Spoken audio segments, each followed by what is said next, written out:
Tell me, what's the best movie with a vampire in it? The results, your favorite vampire movies. Mine are over here on YouTube. You can go watch that later. Honorable mentions from you, meaning they only got about one vote, was Underworld, From Dusk Till Dawn, Fright Night, What We Do in the Shadows, Near Dark, the 1931 Dracula, and 30 Days of Night.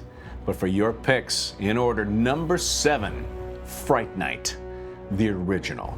I haven't seen the new one. I'm not going to give that a watch. I don't think I'm going to watch it, but Fright Night is a great pick, people. Number 6, I don't know what you're doing. I don't know what you're doing, but you picked Van Helsing.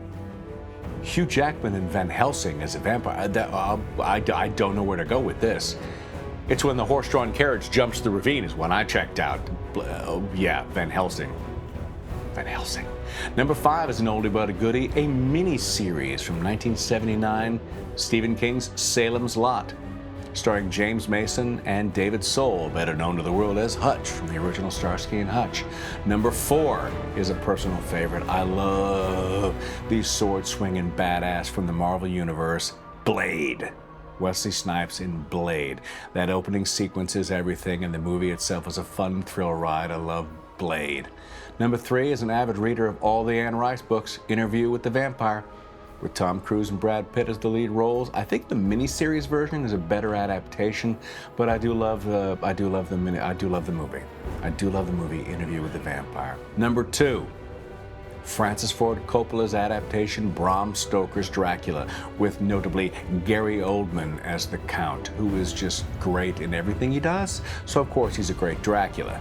Keanu Reeves and Winona Ryder are also in the movie. And we'll just leave that sit there. Number 1, your number 1 vampire pick, according to your votes, was of course Twilight. I'm kidding, it's not Twilight. Of course it's not Twilight. It's not. Which is odd, considering we all read the books and all went to go see the movies, but it's not on anybody's list. So much for the shiny vampires. No. Number 1, as a Gen X fan, of course, has to be, I loved seeing all the votes from 1987, The Lost Boys. The Lost Boys is a fun, action-packed thrill adventure with a great music soundtrack. It is 88 minutes long.